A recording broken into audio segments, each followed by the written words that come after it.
On today's episode of Real Wellness, you'll learn about propolis, kombucha, as well as an alarming trend in the rise of colon cancer in younger people.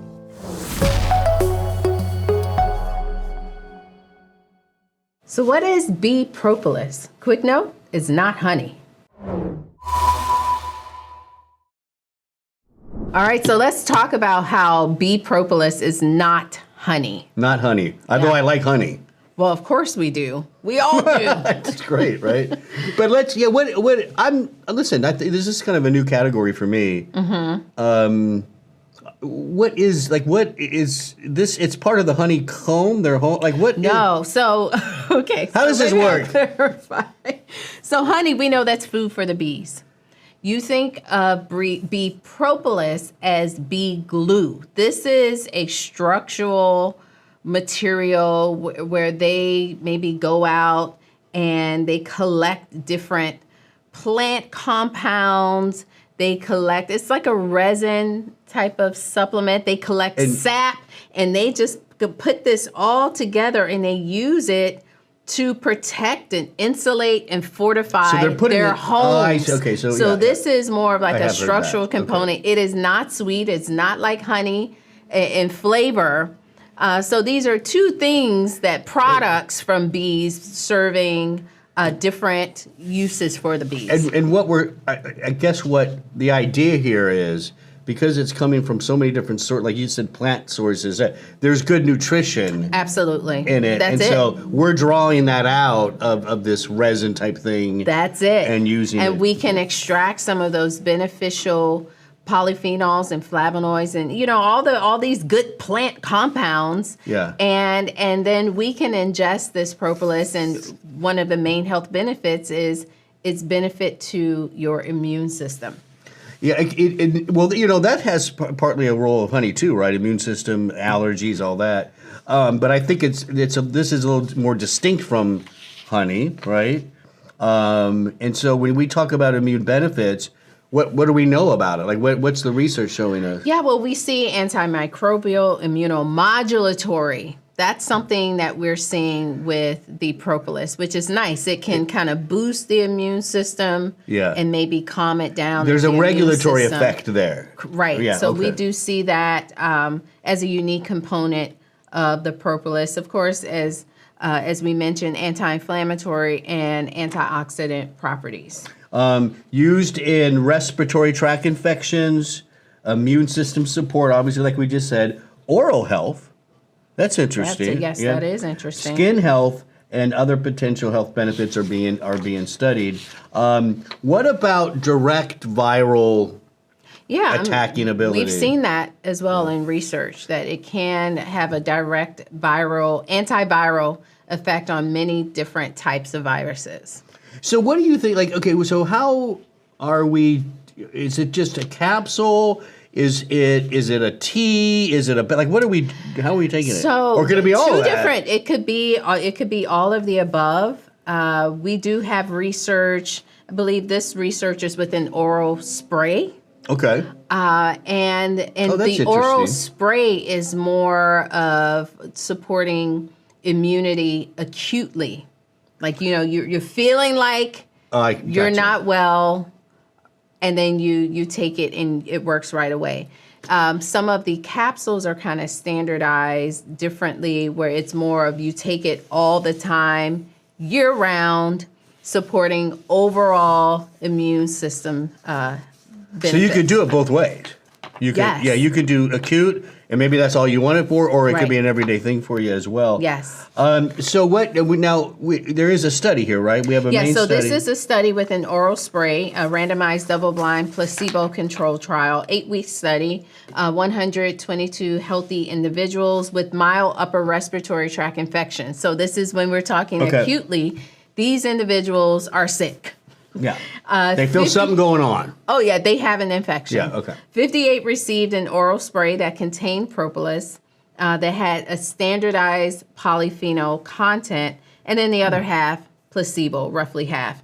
And then after 3 days, 83% of participants given that propolis experienced remission of their symptoms, and only 28% of the placebo experienced remissions, and that that's was a big at the difference. 3 days. Yeah, so in 3 days, a vast majority of those on the spray, right? That Feeling spray better. sounds pretty good to me. I Yeah. think one thing to keep in mind with propolis is it's important to have it standardized, because these bees kind of collect these different components make the propolis. Propolis A may have a different composition than propolis B versus propolis C. So kind of being able to standardize that is one of the best ways to consume it. Yeah, no, I find this really interesting too. The spray being in the oral cavity, absorption is usually pretty easy there. I wonder what it tastes like. Maybe they make it taste like honey. I don't know. I think it really all depends. I think you could probably make it taste however way you want it to taste. I know Robson mentioned that his dad, he's our producer, he has mentioned that he grew up and his dad used to kind of get the propolis and make propolis drops. Oh, really? So you can just, I guess, yeah. That's pretty cool, actually. Really cool. So And I don't know where you can get your propolis. I'm fresh out of ideas. I don't have any. I guess you go to the beekeeper. I wouldn't be surprised at some point, right? Because you can get fresh honey from there. Right. I mean, why not? Why not take it to the next step? But you want to find a standardized Standardize propolis. is the key thing, right? Well, listen, get some standardized spray, keep it in your cabinet, and the minute you start feeling something, Yes. it's just that funkiness. That's right. And if you're dealing with that, we do have a protocol, lifeextension.com/cold. That is our cold protocol. And coming up next, our health watch, colon cancer in younger people. There is an alarming increase observed in colorectal cancer incidence in younger adults. Stay tuned to learn more. According to the National Cancer Institute, younger adults between 20 and 49 are experiencing an increased prevalence of colon cancer compared to the 1970s. Now, why are more young adults getting colon cancer? Well, this may be due to generational differences in diet, environmental exposures, and lifestyle factors. These lifestyle factors can include smoking, urbanization, not getting enough physical activity, and some other factors. An increase in the incidence of obesity during childhood may also be playing a role. And some evidence suggests that gut microbiome dysbiosis may play a role in the development of colorectal cancer before the age of 50. What are the early signs people should watch out for? The following were identified as red flag signs and symptoms of early onset colon cancer: abdominal pain, diarrhea, iron deficiency, and rectal bleeding. Should younger people start screening earlier? Well, conventional screening starts at 50. Now, screening for colorectal cancer is recommended by the U.S. Preventative Service Task Force for adults age 45 to 49 years. Adults who are at higher risk should get tested earlier based on doctors' recommendations. To learn more about colorectal cancer and ways to lower your risk, you can visit our protocol at lifeextension.com/colon cancer. Coming up next, Smart Bites, kombucha. Have you tried kombucha? This bubbly fermented beverage is popping up all over. All right, Dr. Mike, today's the day that he's been dreading. I'm going to get him to try kombucha for the first time. He's not excited. Look at his face. I'm not. But I'm here to convince him and to maybe convince you that it's a drink that maybe you should try. So I would have to admit, there's a lot more options now versus even just a few years ago. I think they're getting better, probably. Well, it is trending, and we are seeing lots of different brands, and we just pulled a few from the shelf. But first, let's just talk about what kombucha is. Yeah. So we all like tea, black tea, green tea. I like teas. This is brewed tea, but the tea has been fermented. Okay, so far, now you got my so far sounds great. We tend to like fermented beverages. It sounds great so far. So the teas are fermented with a symbiotic culture of bacteria and yeast. Okay. So you take your sweet tea and you have your culture there, and you combine that culture, and the fermentation process starts. Now, with most fermentation processes, you first kind of start creating alcohol from those sugars. So that's something you want to be mindful of when you're purchasing your kombucha.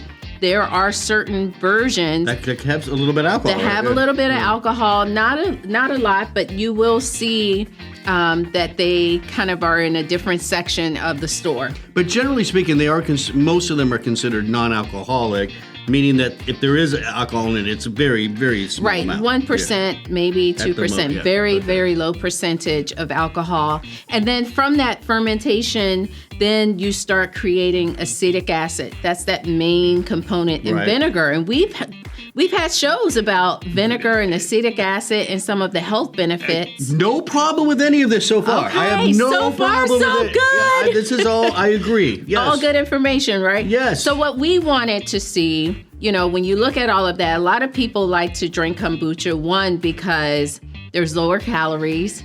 You have some carbonation there compared to a soft drink, right? For sure. A carbonated beverage. You have carbonation from the CO2 that's produced during the fermentation process. And you can get a good burp when you need it. Don't mind that. See, again, everything. So far, so good, right? I'm in it. And then many people like it because it just makes their stomach feel better. Okay. We did look for some research on kombucha to see if there are any health benefits of kombucha. Like published. Like a clinical study. Yeah. And so we did find a study in the journal Nature and compared kombucha to placebo. 24 healthy individuals found kombucha was associated with modest impacts on gut microbiome composition. We And so talk it's about a that all the fermented time. beverage, right? Yeah. Makes sense. Right. We talk about the benefits of fermented beverages for gut health. And so that's another reason why people consume kombucha. Okay, so we're going to give it a try. Right now, fine. I'm convinced. So far, so good, all right? So we're going to try these in order, the glasses. And we have these in order of highest amounts of low sugar to high sugar. This one has low sugar, about 9 grams, but it is also sweetened with stevia to give it a little extra sweetness. So give that one a try. You could smell the vinegar. Okay, and this is peach and pineapple. And it may be a little more vinegary. Oh, God, that's definitely a lot of vinegar. Okay, Woo! There we are. So that's number one. Try number two. I taste the peach now. You do? Okay. It comes out as a little hidden. So what's really nice is with the kombuchas, you have the black or green tea as the starter, but many of the brands are now adding fruit extracts to give you more polyphenols from the fruit. Oh, this one's good. Some are adding different herbs in their is that kombucha. that one? That's that one. This one probably has some fizz because it has kind of the type of the I don't top. know what flavor in there, but it's pretty good. All right, this is one of my favorites. My kids like that one. I'm going to have to burp. Okay. Get the burp out. Let's see. Let's hear it. Oh, that is good. It's really good. I could, yeah. Yeah. I mean, so far, these two, I get a vinegar vibe. Yeah. This one, I really didn't. Oh, really? Yeah. Okay, so try this one. Now, that one is infused with all sorts of herbs as well. Like an herbal tea thing. Almost a herbal tea that's probably added after the fermentation process. No, absolutely not. Okay, thumbs down. There's something very artificial about that one. Okay, try this one. This is one that I really love. There's cayenne, so it's going to be a kick. You always get me with those spices. She used to make me do curcumin shots. Give it a try. One of my favorites. Oh, yeah, that is interesting. Definitely Really the cayenne, very cayenne forward. Oh yes, cayenne forward. That's a great way to put it. So these are just some kombucha options that you'll find. This one has more sugar, all the way down to the least amount of sugar. I kind of like the ones, I already forgot what they were. I think they were these two. You said that one and that one. That are. I like the vinegar. Oh, all right. I kind of like that.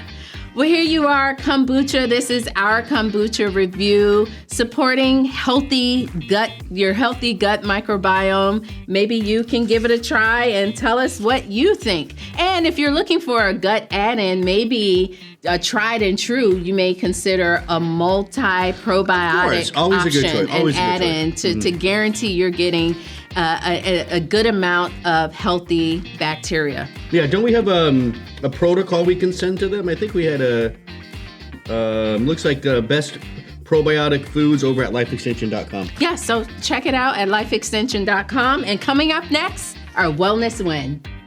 Hey, thanks for watching. Be sure to like, subscribe, and ring the bell so you don't miss our upcoming videos. This episode of Real Wellness is brought to you by Life Extension. Get $10 off $50 or more, plus free shipping, with the discount code WELLNESS at lifeextension.com. All right, let's take a look at this week's Wellness Win. Hi, my name is Michael. My wellness win? Go outside and take a walk. Walking's great for helping your mood, helping your productivity, helping your energy levels, and it can even spark a little creativity. So next time you feel like you're in a little rut, take a break, go outside, walk around.